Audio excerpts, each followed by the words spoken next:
Well, good evening, everybody, and welcome to Emmanuel Christian Seminary for the last seminar of this fall semester here at the Emmanuel Institutes.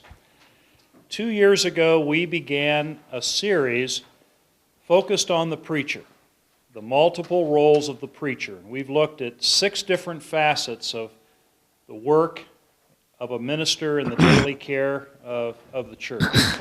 And tonight, we're going to wrap that series up by considering the topic of balancing the multiple roles of the preacher. I am delighted tonight to introduce to you Robert Shannon.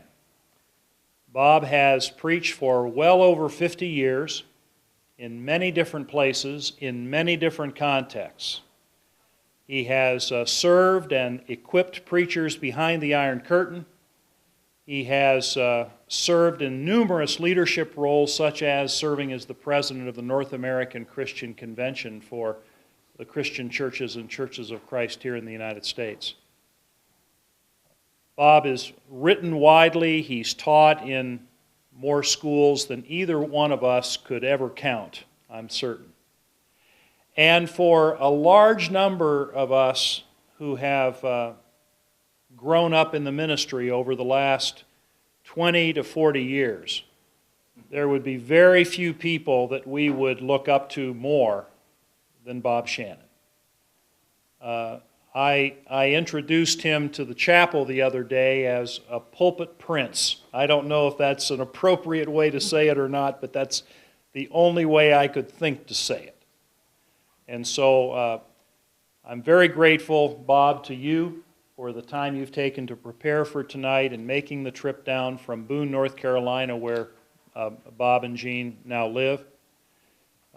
Bob's son, Mike Shannon, is a Milligan grad and is serving in a leadership role at Cincinnati Christian University, where, among other things, and not surprisingly, he teaches preaching and homiletics. So thank you for being here for this important wrap-up to a very valuable series that we've been able to offer through the Institutes. Let's pray together. Heavenly Father,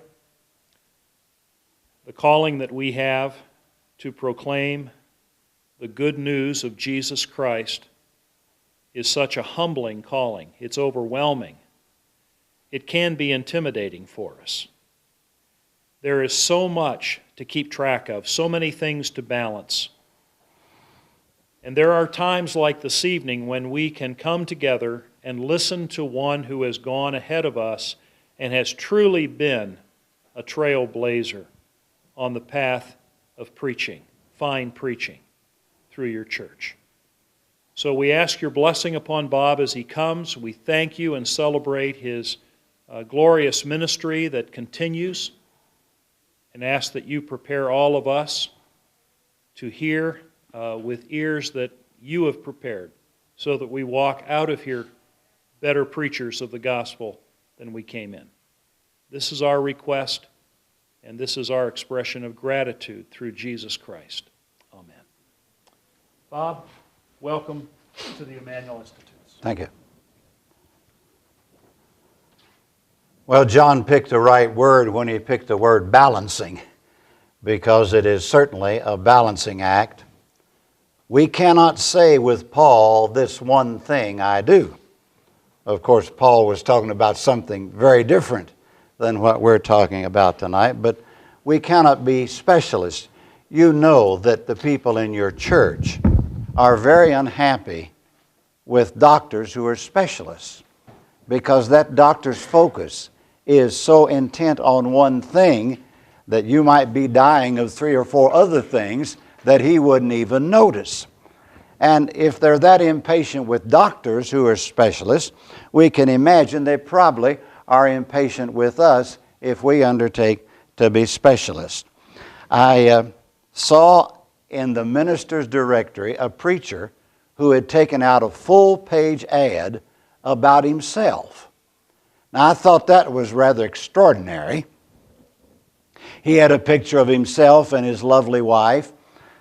My daughter said she got so tired of hearing us being introduced as Bob Shannon and his lovely wife, Jean. Just once, she would like to hear an introduction of Jean Shannon and her lovely husband Bob, which so far has never happened. But in his ad, he says that where he preaches, his primary responsibility is to write and preach sermons. I guarantee you there are people in his church who do not think that those two things are his primary responsibility. In the first place, most of our people don't really suppose that we write sermons. They think you just get up and talk out of your head. And of course now, with the internet, a lot of the material is coming from cyberspace, and a lot of us are reaping where we have not sown and gathering where we have not strawed. Somebody said that the borrowed sermon, like the counterfeit coin, doesn't have the right ring to it. And I don't know how they know it, and they don't know how they know it, but listeners know if the voice is Jacob's but the hand is Esau's. But they don't really think that this is a major responsibility of ours, even though we know that it is. Harry Emerson Fosdick some years ago was called to the famous Riverside Church in New York City, the Church of the Rockefellers, and they said, now all you have to do is preach. We have a staff to take care of everything else, and we are simply calling you to preach. And Fosdick said after a few weeks, he couldn't preach because he was no longer in touch with people. There was no longer the give and take that he had had in an ordinary ministry. So we do have to balance all of these multiple roles. First of all, there's the tyranny of time. There's never enough of it.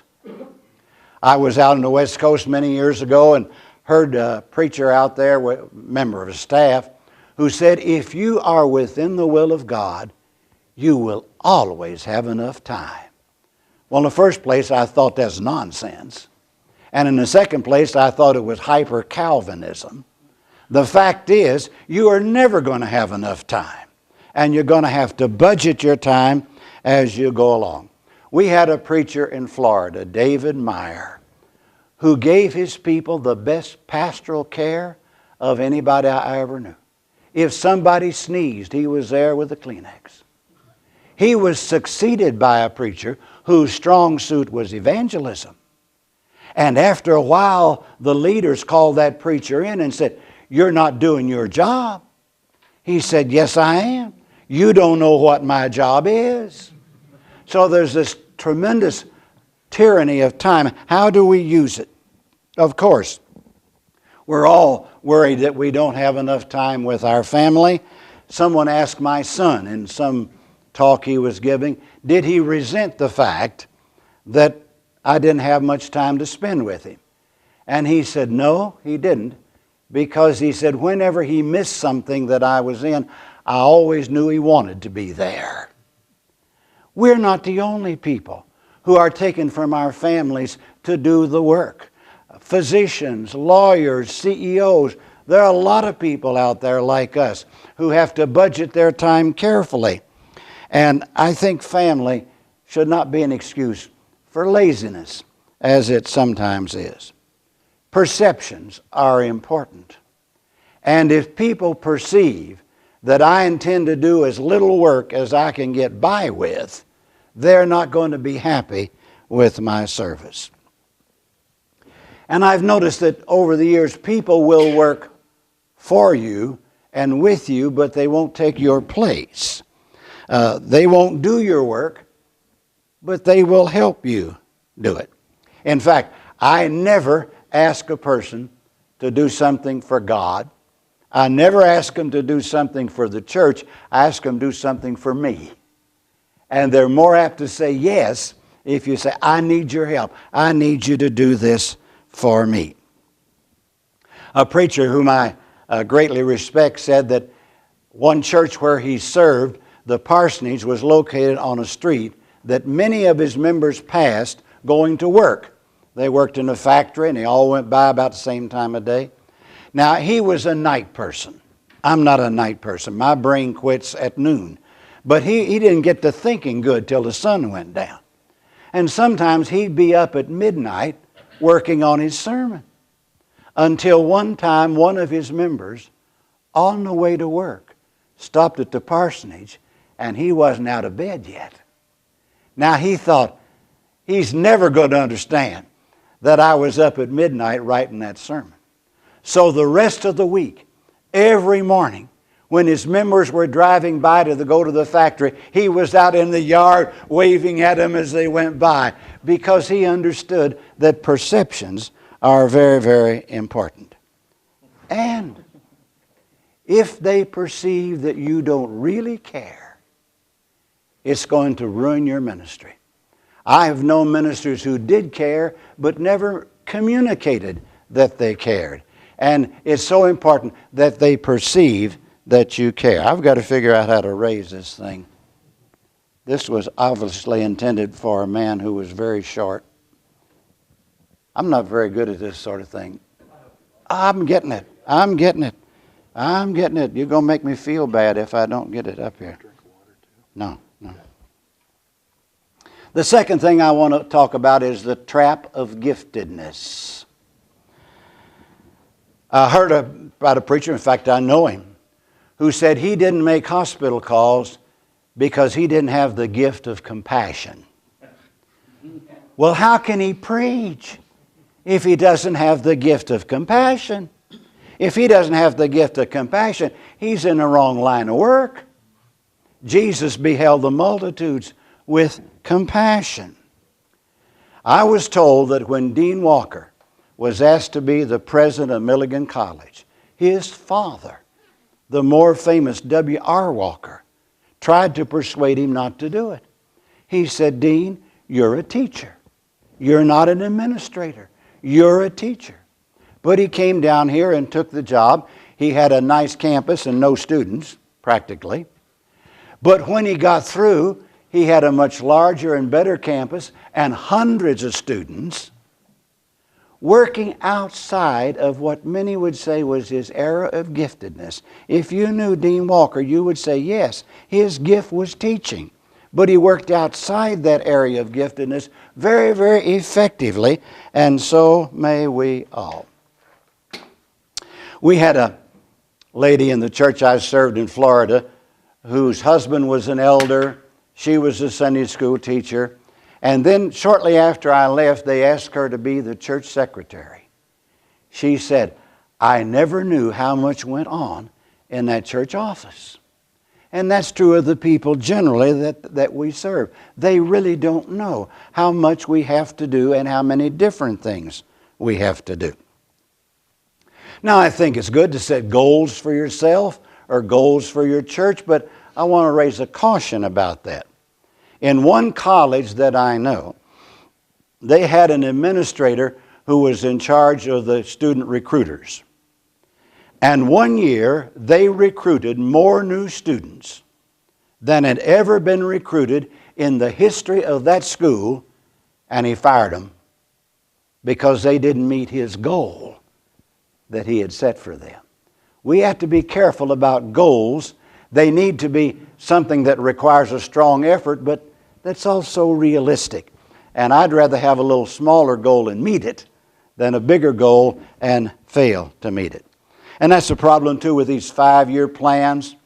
You get your 5-year plan. This year we're going to be here, next year there, and next year there. And you may have a wonderful year, but if you miss that target, somebody's going to beat you over the head with it. We didn't meet our plan. We didn't reach our goal. Above all, I think we ought to stop making excuses. I'm tired of hearing people say, that's not in my job description, which a lot of the staff have said in a lot of churches.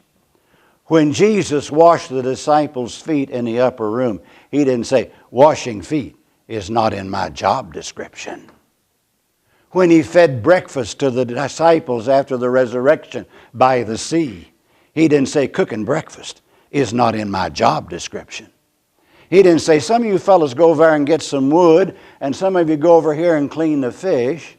No, he cooked their breakfast, even though it was not a part of what we would describe as his job description. I love the poem, you have it there somewhere, Be Strong. We are not here to play, to dream, to drift. We have hard works and work to do and loads to lift. Shun not the struggle. Face it. 'Tis God's gift.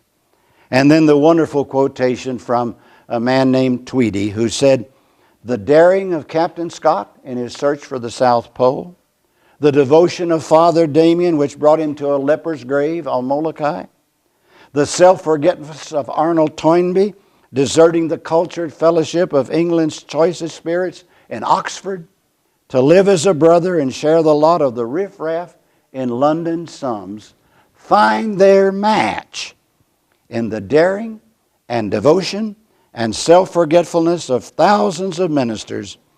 These men took up their task not because it was rewarding or easy, but because it needed them. And it was terribly hard.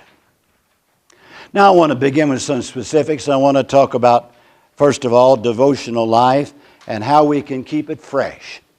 One of the ways I think is to use these new translations, weird translations, offbeat translations. They'll give us new insights, and they'll take a familiar passage and make it come to us with fresh meaning. I love the Book of Common Prayer of the Church of England. Whatever you say about those folks, they knew how to word a prayer. And that will enrich your devotional life. Years ago, I preached at Greenville, Tennessee, when Jess Johnson was at First Christian in Johnson City. And I came over to ask his advice about something, and I got to the church and he wasn't in his study. And I really thought it was probably time he should have been in his study.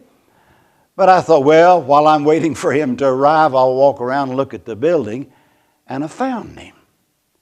He was in the sanctuary, sitting in a pew, having his morning devotions, and having them by sitting where his people sat. And I thought that was a very wise thing for him to do. I read the other day about a preacher who said that he read the Bible through 40 times every year. He said we ought to be in a position that if anybody asked us about a verse, we could tell them where it was. Well, I don't think we're called to be a walking concordance. They probably got one in the back of their Bible. Let them look it up. He read the Bible through 40 times every year, and I guarantee he didn't understand hardly any of it because I know the man.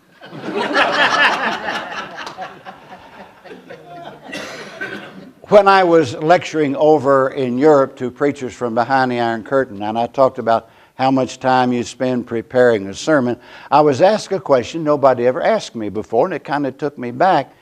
He said, well, you've told us how much time you spend preparing a sermon. How much time do you spend praying about a sermon? Well, nobody ever asked me that before, and I had to think about it. But I decided it was the same amount of time because all the time I was preparing it, I was praying I'd think of something to put in that sermon. I want to talk about administration. That's one of the roles we have to play. There will be a leader of leaders. Nature abhors a vacuum. If you are not the leader of leaders, somebody will be. Now, it's not somebody that's formally selected or elected or ordained to it. And that person may even deny that he or she is the leader of leaders, but that will be the case. Not formally recognized, but inevitable. Now, you are the best qualified by knowledge, by experience, by disposition, and by the amount of time you spend to be the leader of leaders. And you should do that. But don't mention it. Don't say anything about it to them or anybody else. Never speak of these things. When I had an interim ministry out in California, it didn't start out to be an interim ministry, but it ended up being an interim ministry. I was having some problems, and I went into Los Angeles to the community church in Los Angeles where John Killinger was the preacher. Because I'd had some little contact with John Killinger, I went in and talked to him and told him about the situation. He said, "You're the fifth preacher in 2 weeks who has been in to talk to me about a similar situation, and everyone from a different denomination. I said, John, sometimes I think most of these problems in our churches are about power. He said, no, you're wrong. All of them are. I think maybe he's right, as I've thought about it since. If you challenge somebody's power, then they feel threatened. And so you have to be very careful in your use of power. An elder in England said to me, if your church grows too fast, you lose control. Nobody ever was that frank with me before, but I think people sense that somehow. And if they think you're trying to seize power, you're going to be in trouble. On the other hand, they will give you power. Not formally, not intentionally, but as they learn to trust you, they will give you more and more power, and you'll have more and more leeway. But this thing happens under the surface, sub rosa. Never overestimate your power. Because sometimes when a preacher is very popular, he thinks that translates into power. And I knew a preacher in the church that my sister belongs to. He was very popular. And the music minister was under fire. Imagine that. The music minister was under fire. And he said to his leaders, if you let him go, I'm going too. And they let him go. And he went too. Because he overestimated his power. He thought they would say, oh, no, we can't stand for you to go. Our church won't survive if you go. We'll keep this guy that we don't like just to keep. That didn't happen. Well, after he saw it wasn't going to happen, he went back and asked him if he could reconsider his resignation. And they said yes. But he said it's only under the following conditions. And this and that and this and that. And they declined his offer. So don't overestimate the amount of power you have. And of course, never threaten to resign. Never, ever, ever threaten to resign. And a new minister going into a church and his leaders always reminds me of two wrestlers. Have you ever noticed two wrestlers in the ring, how they sort of size each other up and they walk around in circles and they look at each other? And that happens in a new ministry. As the leaders size you up and you size them up, but when they can find that you can be trusted, they will unconsciously give you more power. And I've had some interesting examples of administration, good and bad.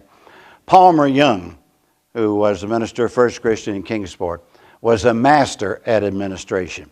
He would be going somewhere to a men's meeting or something, riding a car with some of his leaders, and he would say, you know what we ought to think about doing? We ought to think about. And he said 2 months later, somebody would stand up in a board meeting and said, I have an idea. I suggest that we do this. And Palmer would sit in the back of the room and try not to smile when that was presented. You see things as an administrator that others don't see. I know a church that it fronts on a major street, and behind it is a very minor street, just a few blocks long. But for years they gave the minor street as their church address, which nobody knew, and didn't give the major street, which is in front of the church, that everybody in town knew. Now, I never could figure out why nobody saw that until a preacher came and said, wait a minute, we're using the wrong address. When Wayne Smith started preaching, he preached for our little country church in my home county. And at the first board meeting, he said, I hate to complain the first board meeting, but could we put a knob on that front door? And my cousin, Gene Ogden, said, what are you talking about? Wayne said, there's no knob on the front door. There's just a nail stuck through a hole in the shaft. Gene Ogden said, I open that door every Sunday morning and there is a knob on that door.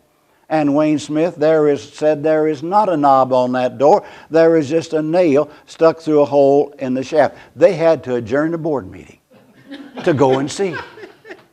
Because what people see all the time, they don't see at all. At the Broadway Christian Church in Lexington, Kentucky, they were talking about their parking problem. And one man said, "What are you talking about?" He said, "We don't have a parking problem." He said, "Every Sunday, I turn off of Broadway onto this side street. I turn onto the alley behind the church. Then I turn right onto the next alley, and I always get a parking spot." It never occurred to him that a visitor might not know to turn on the side street, turn left on the alley, and turn right on the next alley. It just never occurred to him. But you see things. As the preacher, you see things that others don't see. And one more thing on administration. Well, two or three. I don't believe in asking for volunteers. You ask for volunteers for the nursery. You might get somebody volunteering that should not be in the nursery. These are strange times in which we live. You ask for volunteers to go visiting. Somebody might volunteer that you don't want out there representing your church. So I think that's a great mistake. As an administrator, answer your mail the day you get it. That was the thing I admired about Palmer Young. He might answer it on the bottom of your letter, but the day he got your letter, he answered it. And I think that's important. When you are new in a place, change something immediately. Something little. Doesn't have to be something big. Small but visible. Maybe it's the color of the Sunday bulletin or the layout of the newsletter or a little bit of change in the order of worship or something on the outside of the appearance of the church. But immediately it signals this is a new administration. We got a new leader here. And then I think you should delegate, but don't abdicate. And there's an enormous difference between the two. I went to preach in a church once. Before the service, I couldn't find the preacher. I looked everywhere, and I found him down in the basement filling the communion cups. Now, that's wrong. There are people in his church who can't do anything else, who would be thrilled to have the opportunity to fill the communion cups. And the preacher's down there doing it, and he shouldn't do that. Not that he's too good to do it. I understand that. I'm not the janitor of the church, and I'm not too good to be a janitor. I was a janitor of a church once. I was a janitor of a school once. I'm not too good to be a janitor. But if a church hires me to preach and makes me the janitor, they got the most overpaid janitor in town. And there are people who would be delighted to have the responsibility to open, to close, to prepare the communion. And then I think bird dog your committees. Don't appoint a committee and then fuss because they never met and they never got anything done. No. Work with your committees. The man who ran our stewardship program in Orlando, Florida, ran it from the sidewalk in front of the church.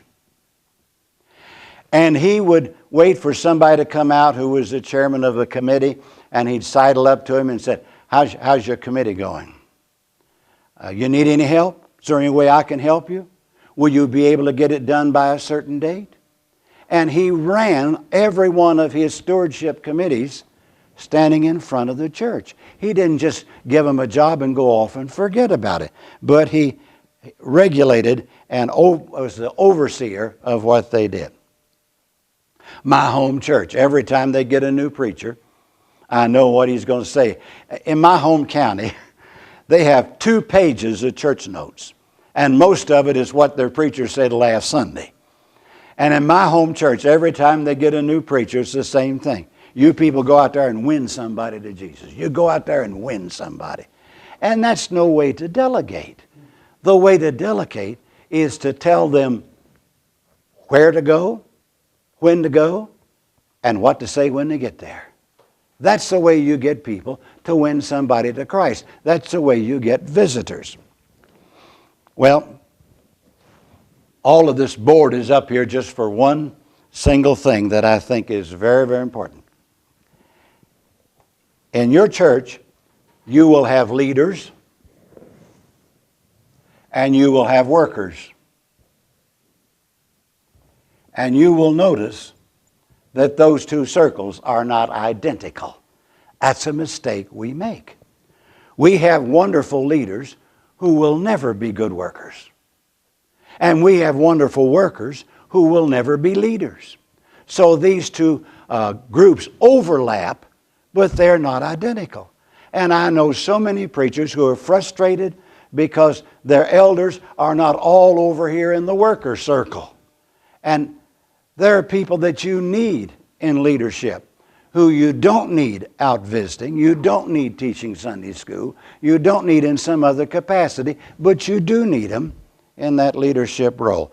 And you can save yourself a lot of frustration if you recognize the difference in those two groups. They overlap, but they're not identical. Well, I want to talk about sermon preparation, which is my favorite subject.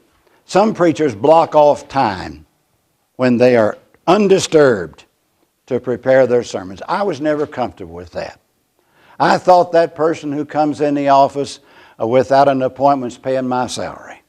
And if he wants to see me, he can see me. You can turn creativity on and off. We always think we can't. If we don't have 2 hours, we can't be creative. I don't believe that's true. I think you can turn it off when somebody comes in and interrupts you and turn it back on when the person leaves. Recently, in his column in the Christian Standard, Paul Williams was beating himself up because he only spent 17 hours preparing a sermon. Well, now you know right away Paul Williams is not serving a local church. Nobody who is serving a local church can spend 17 hours preparing a sermon. In fact, if you can't do it in 6 or 8 hours, you're in the wrong line of work. And he quoted some writer who he said took 105 hours of research for every 6 pages she wrote in her book. Well, we are not dealing with material that is unfamiliar. We are somewhat familiar with the material from which we're going to draw our sermons. And I think to talk about spending 17 hours on one sermon is unrealistic and unnecessary. There is such a thing as over-preparation. And you can see it every time you go to one of our conventions. Because the man gets that assignment way ahead of time. And he prepares and over-prepares, and he preaches too long, and he goes down too deep. One thing you can do with sermon preparation is a double use of your time. When I say 6 to 8 hours, I'm talking about that's time spent exclusively preparing your sermon. But now there are tag-ins of time that we can use. You're going to the hospital to make calls. Well, you don't have to think to drive. We drive automatically. So while you're driving to the hospital, you can think creatively about your sermon. You go to the dentist, you never get into the time your appointment is. Instead of reading a year-old magazine, you can sit there and think about your sermon. Somebody's late for an appointment. You can sit there and think creatively about your sermon and reflect on it. Even when you're doing counseling or visitation, that sermon is there in the back of your head, sort of fermenting.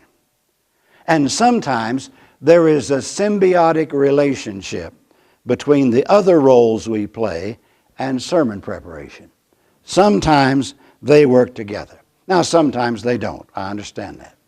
When I get a prescription at the drugstore, they always give me this paper, and it lists all the side effects. I always read that. I want all the side effects I'm entitled to. I paid a lot for that medicine, and if I can get that side effect, that's what I want. But sometimes it will say, if you're taking this, don't take that, because there is a negative interaction. And I've seen that happen a few times, one of which I will refer to in a moment. People don't understand what it takes to come up with a sermon. Because I preached for many years without notes, some people thought I didn't prepare my sermon, that I just got up and started talking. And you know, if you're going to preach without notes, you got to prepare it with more pain and care and spend a little more time on it and energy on it than you otherwise would. There are other roles that we can fill from the pulpit, such as administration. There are things that we are doing in the church that have to be dealt with from the pulpit. And by the way, you have to make announcements. I know announcements are terrible. Everybody hates announcements. You can't run a church without announcements. You do a little group counseling sometimes from the pulpit, little group therapy. Evangelism, pastoral care. All of these things indirectly, don't call names, indirectly can be dealt with from the pulpit. The great English preacher D.W.C. Ford said, "The insoluble dilemma of the preacher is that without a congregation, there's no one to preach to. And with a congregation, there's no time to prepare to preach." That is, he said, an insoluble dilemma. And that's been my experience. I want to talk a little bit about evangelism and church growth. My minister's here, so I have to be careful, but someone in his church, not his idea, came up with this idea that during the month of May, people would bring a visitor, the same visitor, every one of the 5 Sundays in May. And so it was announced that everybody's to bring a visitor for all 5 Sundays in May. He and I think one person did it because there was no plan.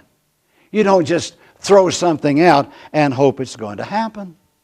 For one thing, anything that you want to happen has to be announced 3 Sundays in advance. Second, it has to be advertised 3 different ways. You maybe put it in the newsletter or the bulletin or have a poster contest or a theme song. But the rule of 3 Sundays beforehand in a row and 3 different ways. And then have people you have asked to do the task. Would you do this? Would you do that? Would you be a part of this group or committee? And then you follow up on each one as time goes by. That's the only way any plan will ever work for evangelism or church growth. Now, if everyone is a soul winner, then I'm a soul winner. And you're a soul winner. But we are confronted in our churches with the Amway syndrome. Are you familiar with Amway? First of all, you're in business for yourself. So that way when you can't sell the product, you've got the garage full of it and you're stuck with it. But nobody wants to sell Amway. Everybody wants to be a distributor of Amway. So I get you to be a salesman and you to be a salesman and you to be a salesman, and then you sell the product and I just sit back and distribute it. But you don't want to be a salesman. You want to be a distributor. So you get 3 salespeople or 4 or 5 and you become a distributor. And suddenly you realize nobody's selling the product. Now that Amway syndrome comes into the church. Everybody wants people to be won to Christ, but nobody wants to be a soul winner. Nobody wants to go out there and talk to people about what they need to do. Bill Mayfield, who used to preach at First Christian Church in Elizabethton, Bill Mayfield said, when you walk in somebody's home and your seat hits the seat in the living room, talk about what you came for. He left a thriving ministry in Florida and came to Elizabethton. And I thought, I know Carter County, Tennessee. There are not 2 prospects in all of Carter County, Tennessee. The first year Bill Mayfield was at Elizabethton, they had 60 additions because he had this great heart for evangelism. I tried it in this brief ministry in California. You know, you say, well, everybody works. Everybody works. Well, certainly in California, everybody works. So I visited from 4 to 9 each evening for 4 nights. My wife gave me a sandwich. I ate in the car going from one house to another. And from 4 to 9, I found people at home. If I didn't find them at 7 o'clock, I doubled back at 8 o'clock to see if they'd gotten home yet. I rang 1,000 doorbells in 1 year in Huntington Beach, California. We can do evangelism if we are determined to do it. Now, I think the evangelistic call, like all calls, should not be too long. And when you get ready to leave, leave. Have you ever had somebody who was a guest at your house and they said, well, we got to go, and they just sat there? After a while, they stood up and said, well, we got to go, but they didn't go. Got as far as the door, well, we got to go. And you knew they wanted to leave. And you wanted them to leave, but they didn't know how to leave. Sort of like some sermons you have heard. Haven't you? You've heard a sermon where you knew the preacher wanted to quit. And you wanted him to quit. But he didn't know how to quit because he hadn't written his conclusion. So, go for the reason you came, and when it's time to leave, leave. Now, I know this culture. I know it very well.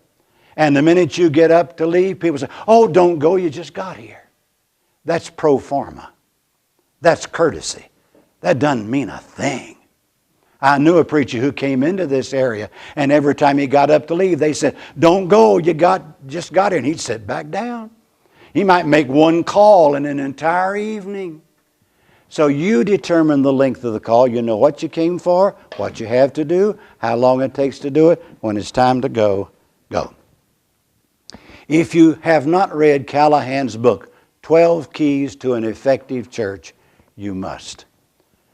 12 keys to an effective church. Notice he doesn't say the biggest church in the country, but an effective church. When I read that book, I saw every mistake I ever made in a lifetime in a ministry. They were all there. One of the things he said was, a layperson makes the first call on visitors. Not you, but somebody in the church. And they make it Monday or at the very latest Tuesday after they visited on Sunday. Then if the people come back a second time, then you make the second call. I didn't know that when I had this interim ministry in California. And I had the people give me the visitor cards of the first-time visitors when I walked out after the second service on Sunday. Sunday afternoon, I was knocking on their door. That was a mistake. First of all, it made me look too eager. Like they must really have a hard time getting members if they're pouncing on me this quickly. And he's paid to do it. The lay person is not. And that was a big mistake. Now, my personal experience in evangelistic calling is I have to force myself to make the first 3 calls. After that, the day's too short. After that, I'm ready to go. My steam is up. But the first 3 calls, I have to force myself to make. After that, it's easy. Always start with your best prospect. I did the opposite. I thought, well, these really good prospects will probably come in automatically anyway, so I'll go out here and work with these unlikely prospects, and then we'll have more additions because the unlikely ones and the likely ones. And of course, I lost on both counts. So always visit your best prospect first. And know how to close the sale. There are 4 words. 4 words, the magic words to close the sale. And we taught this to our members who were calling. We had when I was in Florida, we had some very intensive evangelistic efforts. And we taught our members how to do this. And it's very simple. You just present the thing and then say, will you do it? And when you ask, will you do it, you wait for an answer. One place, I went in and I said, will you do it? And he didn't say anything. I didn't say anything. I must have sat there 10 minutes. Finally he said, Yes. If he hadn't answered me, I'd be sitting there tonight. I ask him a question. I'm not going to say anything till he answers it. Now, here's where the problem comes in when you got this dear wife who comes to church every Sunday, and the minute you say, will you do it, she gets him off the hook. But, well, I've been trying to get him to do it for 20 years. And that's why you got to have somebody calling with you sometimes to get her out of the picture, get her out of the question. And then we taught them to come back to that same question 3 times. If they didn't get a yes the first time, talk a while, come back again. And whatever reason they gave for not doing it, to say, well, that's the very reason you ought to do it. And 9 times out of 10, you can make that stick. Well, I don't know how long we're going to be here. That's the very reason you ought to do it. We don't even know how long we're going to be on earth. Life is very uncertain. And you need to do it now. Will you do it? Back to the question again. And of course, the classic one is, I want to think about it. Well, of course, it's a thoughtful decision. But my guess is you've probably been thinking about it. And we've thought about it together here tonight. So the real question is, will you do it? Now, I told this to some of my students at Atlanta Christian College. And one student said, isn't that putting on a lot of pressure? And I said, yeah. If you believe that people are lost, it makes all the difference. If you believe people are lost, it's time to, as Paul says, persuade men. And I think if you do it in a charming and pleasant way, I think you'll find it works. My experience has been the easier they are to win, the easier they are to lose. And the harder they are to win, the harder they are to lose. And now this is outside my area of giftedness, frankly. I prefer to be in the pulpit preaching. But I've found out I could do it and do it with great results. And so can you. And evangelism has got to be the keynote of what we do. Evangelistic calling lifts your spirits.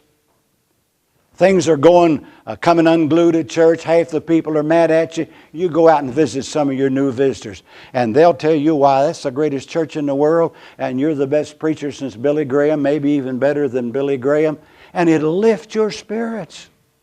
I knew a county school superintendent who said to me, every time I have a problem I can't solve, I leave the office and I go out and visit my schools. And I forget about the problem. I just visit my schools.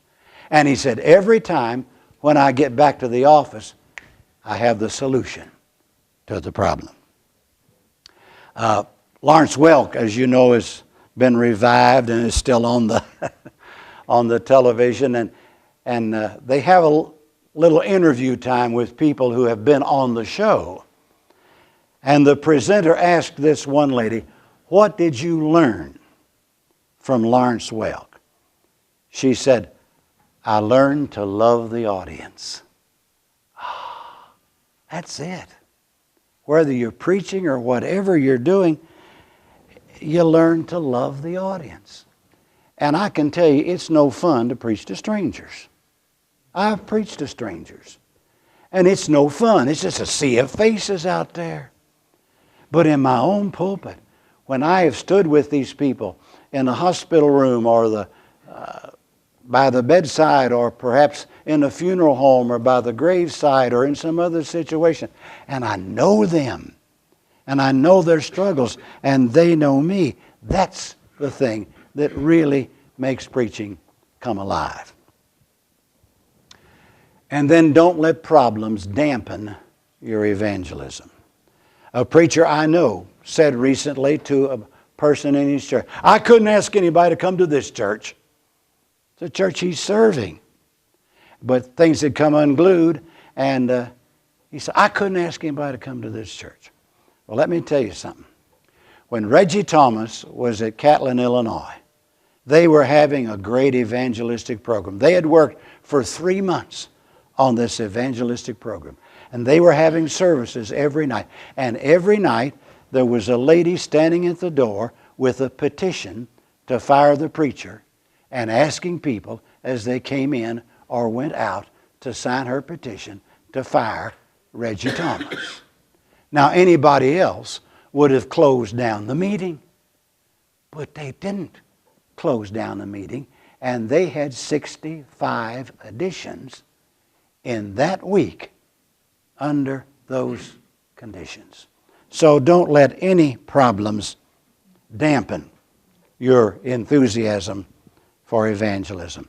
If you strike a thorn or rose, keep it going. If it hails or if it snows, keep it going.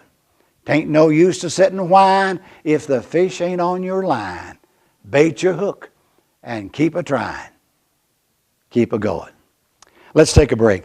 Well, he brought something to my mind that wasn't in my notes, but I think I probably ought to include it because I was talking to the head elder in one of our little churches here in the county, and he said, "What do they teach those students up at Emmanuel?" He said, "They come in here, they don't speak to anybody. They preach the sermon. When it's over, they stand with their back to the congregation." He said if anybody came forward, he'd have to tap them on the shoulder. Well, I thought he had an interesting point. One of the mistakes I made was that before the morning service, I hid out because somebody was always coming up and saying, "You know, Mrs. Brown's mad because she was sick and you didn't come to see her." And it's hard to preach after that. But I should not have done it. I should have worked the room. And now, when I go anywhere to preach, when I get there, I work the room. And when you finish preaching, look like you really expect somebody might respond. Even if you don't, if you know everybody in there, you still have this air of expectancy. I knew an evangelist who was the best person at extending the invitation that I've ever heard. I was never very good at extending the invitation. But George Stansbury was so good at extending the invitation. People would sit out there and wish they hadn't joined before so they could go forward that night. But I do think when you finish your sermon, don't stand with your back to the crowd looking at the screen. If you don't know the song, just hum it. And look as if you really are expecting that somebody out there is going to respond. I hadn't planned to put that in, but when John was talking about one of his first efforts, it came to my mind. There needs to be a certain persistence in evangelism. In my one of my early ministries, there was a man in the neighborhood, a couple in the neighborhood that I visited, and they said, "Yeah, we're going to come up there to your church," but they never did. So I went back, yeah, we're going to come up there, but they never did. And after about 5 or 6 visits, I was going down in that part of the area, and I told my wife, "Tommy Wilhoit and his wife have lied to me for the last time. I am sick and tired of them lying to me." Well, I got down there and I thought, why should I be embarrassed? They're the ones who should be embarrassed. I'm going to go one more time. So I went one more time. I got the same promise. The next Sunday morning, I looked out the bedroom window of the parsonage and I saw Tommy Wilhoit parking in front of the church. He became a deacon. She became a member of the choir. I was sure glad that I went back one more time. When I preached at Greenville, one of our members said, "Nice fella moved in next door to us here. He doesn't go anywhere to church. Why don't you go over and invite him?" So I went over and invited him. He didn't come. I went back and invited him again. He didn't come. I went back and invited him again. He didn't come. After about the 6th time, he did start coming to our church, became a member of our church. We put him on the visitation team the next time we had a visitation program. And I remember him saying, "Is this the only way we can get people to go to our church?" And he forgot that I'd been in his house 6 times before he was ever inside the church. Now let me tell you the classic one. Bob Richards was one of our fine preachers. Last ministry was in Huntington, West Virginia. And he told me this story. He said, I didn't grow up in a church-going family. And he said, my parents owned a dry cleaner in Orlando, Florida. And there was a man in First Christian Church named A.K. Henderson. And he said every Monday he left his dry cleaning at our dry cleaning establishment. And every Saturday he picked it up. And every Saturday he said, I want to invite you up to First Christian Church. I said, we didn't go.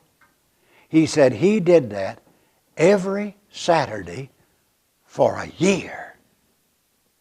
And then he said one Sunday my mother took my sister and me to Sunday school. And he said I sat down by a boy and he said, we're having a contest. Will you come back next Sunday and count for me? And he said, well, if my mother will let me, I will. He said, I always believed in contests. So for several months, the mother and the daughter and the son went to church. Then he said one Sunday, his father came down dressed for church. And he went with them. He said, after that, my father did not miss a Sunday for 25 years.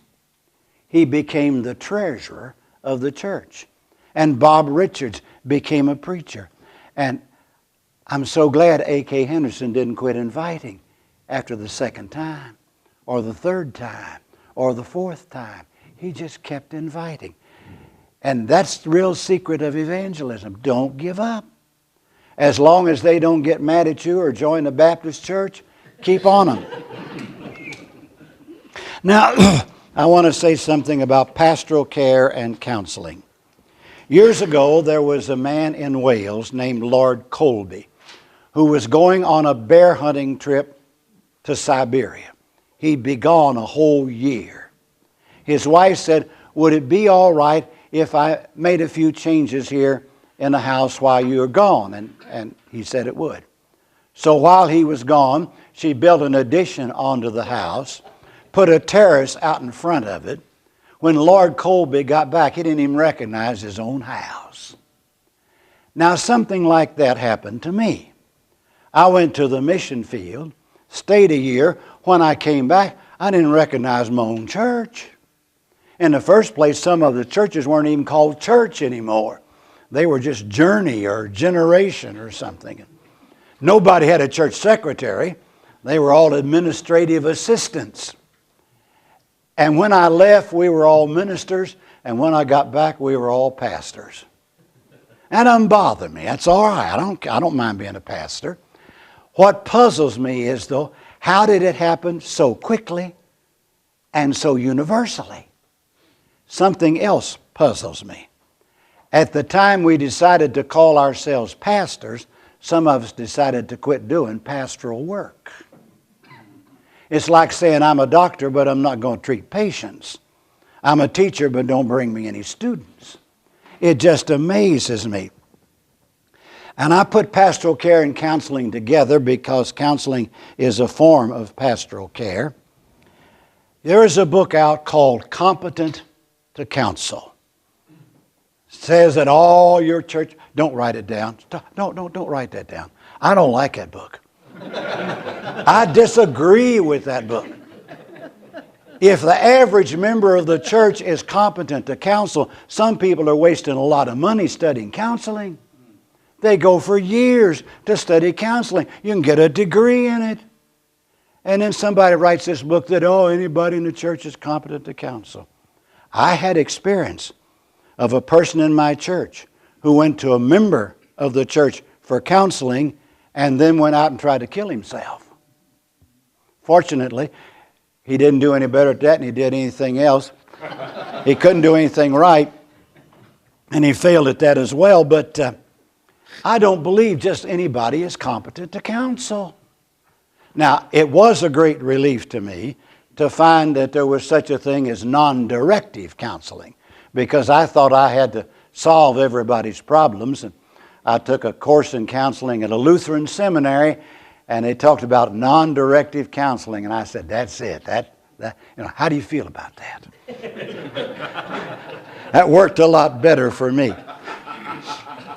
But let me tell you, One, counseling takes an awful lot of time. Huge amounts of time devoted to one individual. I held a revival not very far from here, and the preacher was really interested in counseling, and he was working with some alcoholic guy all week long, and he and I may have made 2 visits because the rest of the time he was tied up with this alcoholic. And I think your counseling should only be first aid. I'll tell you why. If you go into extended counseling with somebody, and you really go in deep, they'll leave your church. Nobody is going to sit out there and listen to somebody preach who knows their darkest secrets. They won't stay. I always followed the policy of going with my sermon plan. I planned a year's sermons in advance, and I always tried to follow the plan. But one time, I had a man come in, and he was so messed up. He was an active member of my church. He came in and said, well, I wouldn't be here if you hadn't smoked me out Sunday night. He said, when you were talking about that wolf in sheep's clothing, I knew you meant me. Well, of course, I didn't mean him. And he finally went to a competent counselor. But listening to him, I suddenly realized if I preach the sermon I've planned for next Sunday, it will blow him out of the water. And I changed my sermon because of what I had learned from him. So I think I'm not a fan of counseling. You may have gathered that by now. We have to do some of it, but you get too involved and it doesn't work. Now I want to talk about pastoral care in terms of visitation. Getting to know the people in your church. Now, I know you can't build a church visiting shut-ins. I know that. But people who have borne the burden and heat of the day deserve not to be ignored when they get old and they can't get around much anymore. And mere Christian charity suggests that we should not ignore them. I think you should do hospital visitation. I held a revival church down in Florida.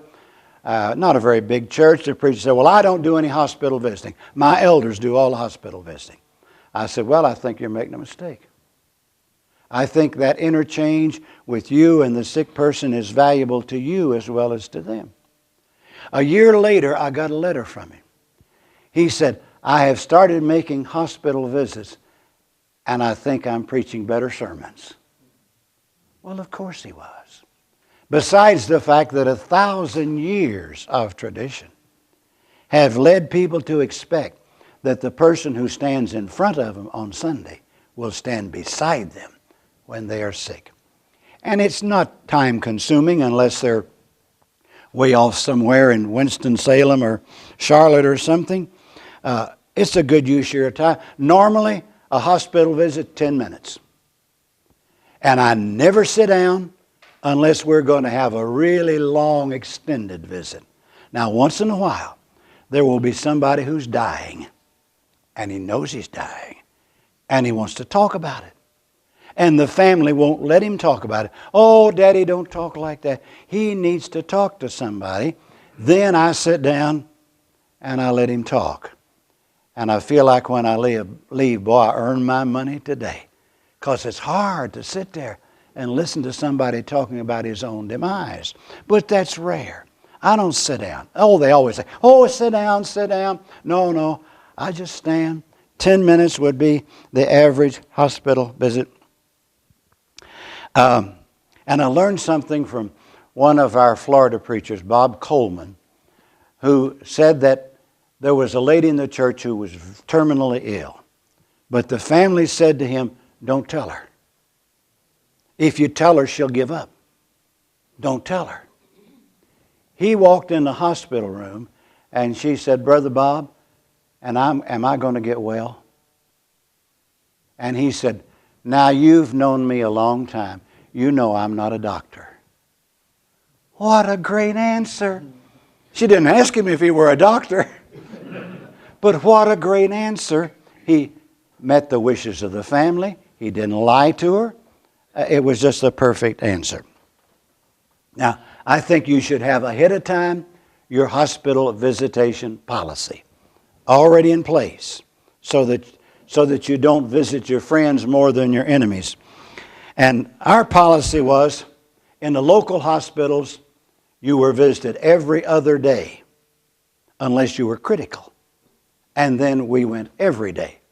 Now, of course, if he's critical and he's in the hospital, I'm not going to pass him up when I go to see him, so he'll get visited every day, though he's not critical. But in a normal situation, every other day. Out of town, once a week. Maybe twice, but probably not. Shut-ins, once a month. As I've already indicated, the time you spend driving, you can use to other things. Prepare your sermons. If death comes, drop everything and go. Now, whatever you're doing, drop it and go. And do not wonder about what you will say. You don't have to say anything. It's the fact that you're there. We had a young man in his 40s drop dead with a heart attack. I went over to the house, I walked in. And his wife said, "Okay, Bob, let's hear those comforting words you have for a time like this." What a challenge. And I said, "Barbara, I don't have any." Because nothing that I said would have comforted her at that point. It was the fact that I was there. And when you go to the funeral home where somebody's died, go to the person nearest to the deceased and walk up and put your arm around them. And if you want to say anything, say, "This is terrible." Because it is always terrible. We had a lady in our church whose mother died from cancer at 85 years old. And she said to me, "People keep saying my mother's better off, but then she's not their mother, is she?" And so I never say, "Well, this person's better off." Death is always terrible to those who are left. Personally, I don't let them plan the funeral unless I can help it. I've done a lot of funerals. I know a lot more about funerals than they do. Now, sometimes they will voluntarily say, "Well, I want this, or I want that, or I want something else." And of course, whatever they want, that's fine. But normally, I do the funeral. I've done hundreds of funerals. I know how to do a funeral. I think it should be short. Let's don't prolong the person's grief. And I think a post-bereavement visit is necessary and useful. Pastoral care informs preaching indirectly, not directly. You don't quote what people said in the nursing home or in the funeral home or anywhere else. You don't quote them directly. If you do have a really good quote, then you say, "One of our dear members said to me." That's all. You don't have to say who it is. Shouldn't say who it is. After all, visitors don't even know who that person is anyway. So it's lost on them. But I think rarely you will quote anything from visiting or counseling. We sing the song, "Does Jesus Care?" But what people want to know is, do you care? And I knew a preacher who really did care, but he never communicated it. And his people never found out that he cared. And they want to know, do you really care? So it's been well said that every sermon should have somewhere a note of comfort, because in every pew there's a broken heart. I had a 5-year interim ministry in Carter County at the Oak Grove Christian Church, which I think was maybe not a record, but awfully close. But I sat up there one Sunday, and I like to sit on a platform. I like the chief seats in a synagogue. And there's a reason. I want them to get used to looking at me, which takes a while, and I want to get used to looking at them before it's time to preach. I don't want to jump up out of the pew like I just happened to wander in and sit on the front row, and people say, "Where did he get that shirt? Where did he get that awful tie?" Let them get used to that before it's time to preach. And I was sitting up there in the chief seat in the synagogue, and I looked out over these people, and You know, I'd been there over 4 years. And I thought, there is a broken heart in every pew. By that time, I could name it. With this, it's their children disappointed them. With these, it's an unexpected divorce. With these, it's an incurable illness. With these, I could look around, and every single one.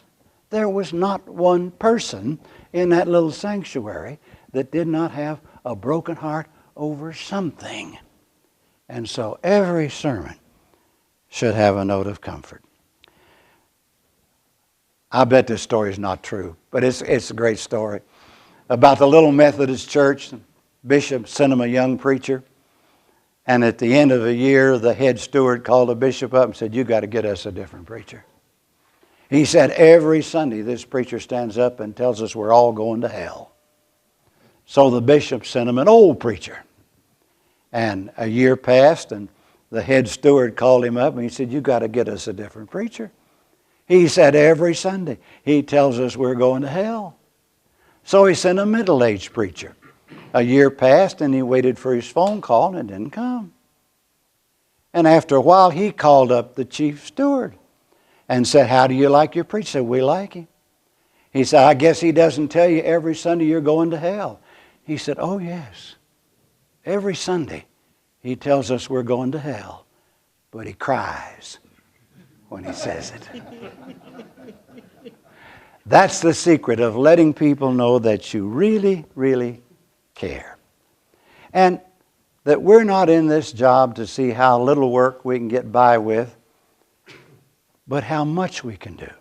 When you think about life and time, they're the same thing. Time's only the way we measure life. And the only way you can give your life to Jesus is to give Him your time. And I got a little poem that I put in your thing. Work. Thank God for the ring of it, the hammering, clamoring swing of it. Labor of man daily hurled on the mighty anvils of the world. Thank God for a world where none may shirk. Thank God for the splendor of work. Now, I've been informed that we are to have a question period. I have my preacher with me. My pastor with me. And he will answer all of the questions after I repeat them for the tape. Do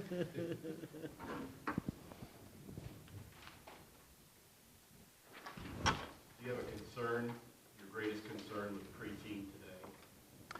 My greatest concern with preaching today is that it may not be very helpful and it may not be very interesting. I think it's generally probably biblical, but a lot of people sit through an awful lot of dull sermons.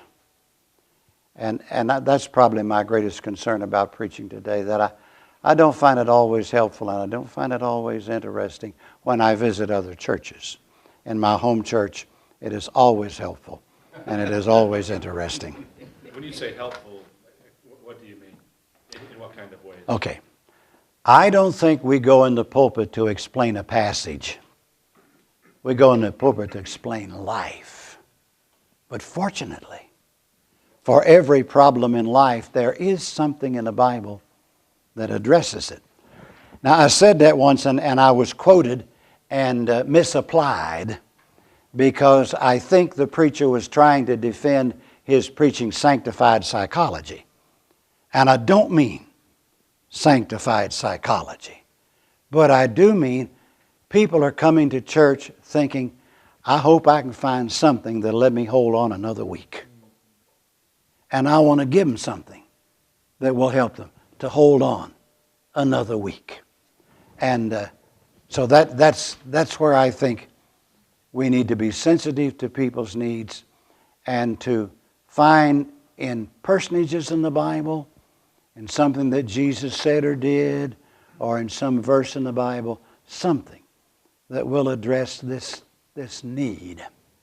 I went to fill in one Sunday in a little church in Johnson County, and I got there early, and there was one person already there. And she's sitting on the back row. And I said, well, you're early. Well, she said, this is the only place I can get any rest. And I thought she meant that she had a problem with her back, and the curvature of the pew was comfortable. But as we talked, that wasn't what she meant at all.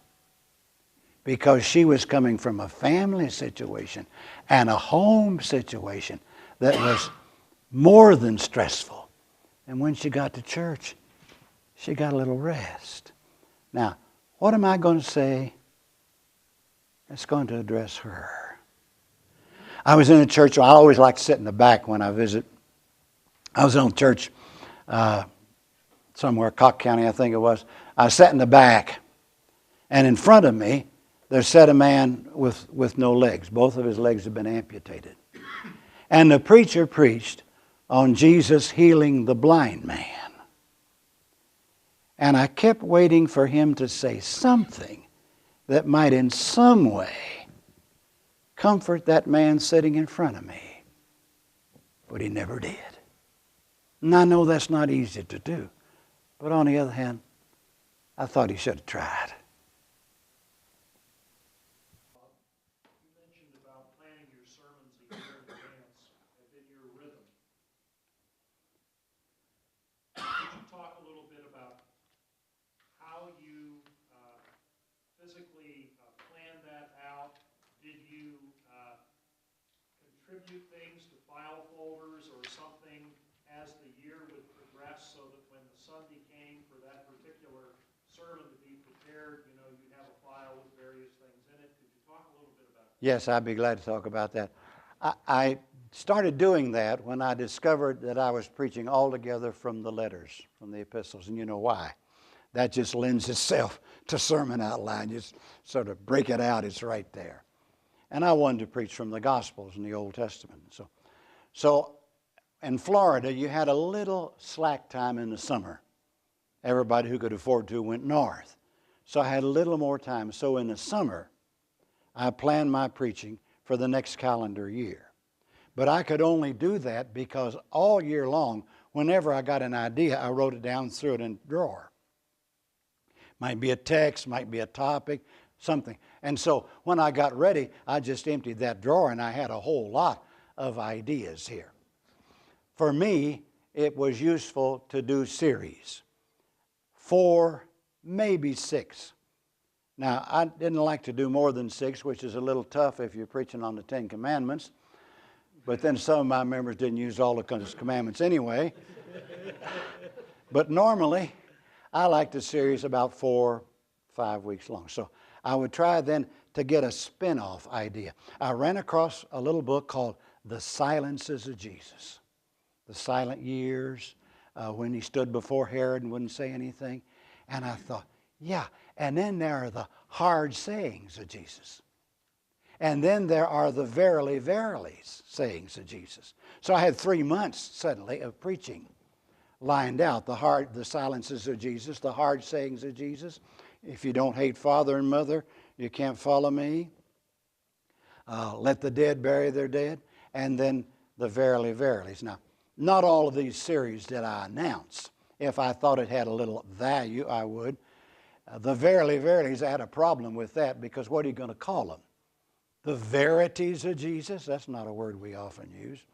But then I found out when Jesus said that, he said, Amen, Amen. So here was a series on the Amens of Jesus. So gradually this thing came together and then shifted it around to fit the church year. Because you've got to address at least Christmas and Easter and probably the 4th of July. I don't see how you can do the 4th of July, Veterans Day, and Armistice Day or whatever it is. I don't think you can do 3 of them, but I felt I maybe ought to do one, bow once to jingoism. And so work this around to fit the church year. Then I had a checklist by which I measured these sermons. 1, am I preaching from all parts of the Bible?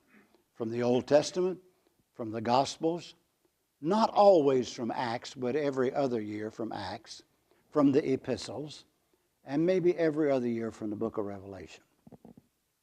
Then the second test was, am I doing all kinds of sermons? Am I doing some expository sermons, some biographical sermons, some topical sermons? The third test was, am I doing evangelistic sermons, teaching sermons, comforting sermons, doctrinal sermons? And I tried to have the doctrinal ones in the winter when we had all those visitors from the north down there, so at least when they went home they knew what a Christian church was all about. Now, when I got this list ready, then I waited until the funeral home gave me this lovely appointment book. My people didn't make appointments.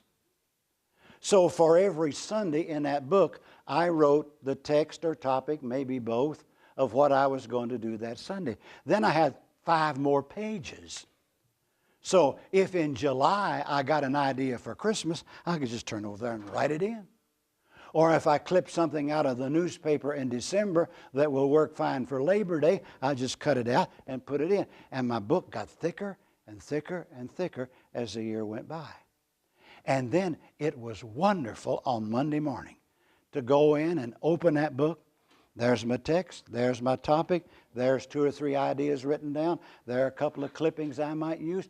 I had already started before I started, and that was a great blessing to me. That worked for me. Now, of course, the plan served me, I didn't serve the plan. And if I wanted to abandon it, I abandoned it. But I rarely did that. What if something comes up in the life of the church? Well, maybe I've got a sermon down the line in 2 or 3 months that will address that. And if I wait till then, I won't be so mad, and I will preach more sanely than if I attack on Sunday the lousy board meeting we had on Tuesday night. So it was useful to me to be a little bit restrained by the plan. But that really worked for me, and it avoided the panic of walking in there on Monday morning and say, what in the world am I going to preach about Sunday? We have just a few more minutes. I see the man in the back. Let me make a comment. You was talking about the visitation, and I told you my experience was as a salesman, and cold calling was kind of my forte.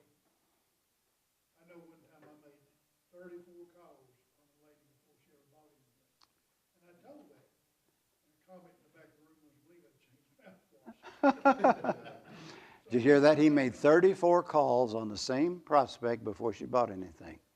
And I think, sometimes we think we need our mouthwash changed or Mm-hmm. a haircut or something, but just keep plodding. And as one of our preachers said, no doesn't mean never. No doesn't mean never. Did you ever, over the course of your preaching ministry, ask certain individuals, maybe elders or other persons that you felt would be appropriate and helpful, to purposely provide you with feedback or evaluation or critique of your sermons to help you grow as a preacher? Absolutely not. When it's over, it's over. If they didn't like last Sunday, maybe they'll like next Sunday. Now, I did once ask people to suggest a topic or text, one that they would like to hear a sermon preached on, or that they thought our church needed a sermon preached on, or that they needed a sermon preached on. And the results I got from that were abysmal. They were not worth the paper I got back. It was not helpful to me at all. So my answer is no. No, I don't want any feedback.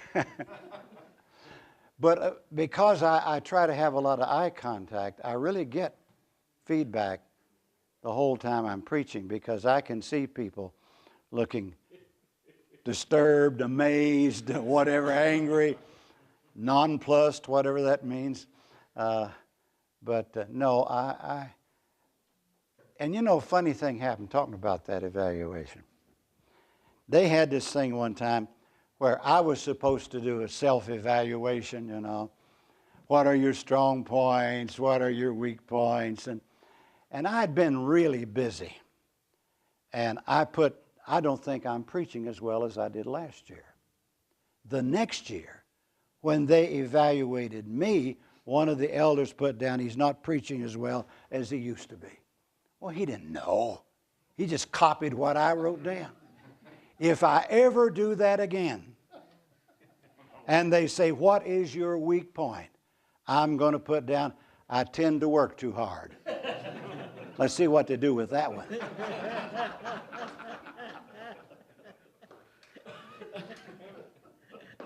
Yes.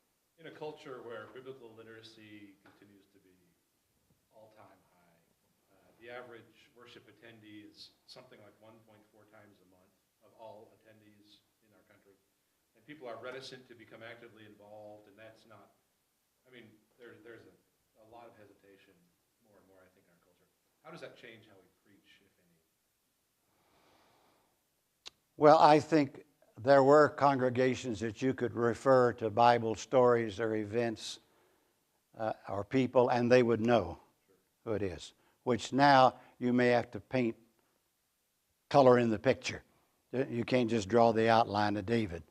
You've got to paint it in a little bit, which is all right because the people who already know that David started out as a shepherd will nonetheless enjoy being refreshed with that little bit of knowledge. So I don't think it'll bore them to death, particularly if you do it in a clever way and say David, the boy who began as a shepherd and ended as a king. Or, as you all know, even though you're pretty sure half of them don't, as you all know, and that keeps from insulting your listeners. Should preaching be something that is a central part of a church member's biblical study and devotional life? Should it be? Probably not, but is it? Probably yes. Because probably most of the scripture they hear is my text that I read on Sunday morning. But that doesn't mean I'm going to read 40 verses, because they're going to quit listening after the first 4, so why read it? Nor, I do not like to say, open your Bibles, because if you do that, when you quit reading the text, they keep reading, and they keep reading, and they keep reading. You've gone all the way through your introduction, which they never heard, because they kept reading after you stopped. Let them read the Bible at home on their own time. I've only got 30 minutes. I don't want them taking my time to read. And I have never had somebody say, well, you said that was in the Bible, but it's not. So if you quote the Bible, if you paraphrase the Bible, I've never had people challenge that at all. But I'm not so concerned with how much Scripture is conveyed as I am with how deeply it impacts life. I'd rather people go home remembering one verse that impacted their life than having been exposed to 20 verses, some of which they didn't comprehend. So I'm not sure we can effectively address the problem of biblical illiteracy very well from the pulpit. Maybe if we get them intrigued that here's something interesting. Maybe there's something else interesting in here too. If that was interesting, maybe if I go home and turn the page, I'll find something interesting. So in that sense, we can kind of tease them perhaps into Bible study. Is that not where our Sunday schools come in? Well, theoretically, that's where our Sunday schools come in, for the few people who now attend Sunday school. But the adult classes I've been to, and when I started representing the mission, I visited a lot of churches. And I thought, these people don't go to Sunday school to learn. They go to Sunday school to connect. Because I have heard some pretty poor teaching in adult Sunday schools. And I don't think adults, for the most part, go to Sunday school to learn. They go to connect with friends and that sort of thing. I'm getting the sign here that the old clock on the wall says we need to wind this thing up. Sure. Always got time for Clint. Oh, thank you. You're kind. You were known as a man who did not preach with notes. I mean, that was probably the most incredible thing about your reputation as a minister. Yet I heard kind of maybe a slight regret over that as you were talking earlier. If you had to do all over again, would you do that still? Oh, absolutely. Oh, you like that? Absolutely. But I will confess that when I preach without notes, in the back of my Bible is a key word list. And if I go blank, I can pull it out and see where I was and pick up again. But for years I worked from a key word list, not from a big outline. Because after all, one word will trigger your mind to remember. And then I decided, I'll just memorize the key word list. And it's very easy to do. We got time for this. It's very easy to do. Because you associate those key words with your house. You start on the front porch. That's where you put your introduction. Put your conclusion on the back porch. Go through the house, and you attach those words to objects in your house that you can visualize. You know, a lot of things are written on a door of my refrigerator. Open the refrigerator, there's 3 shelves in there, something here and something here. And so that way, you can just mentally go through your sermon, even during the offering, you can sit there and just mentally go through it. But I keep the key word list because now, as I'm in the springtime of my senility, I tend once in a while to forget. And Dan Brown used to say, if you preach without notes, what do you do if you forget? And he said, you just keep preaching until you remember. But I certainly recommend preaching without notes. It makes me nervous to preach without notes. I mean, with notes. It makes me nervous. It makes me nervous tonight to preach with this, teach with this. Boss man?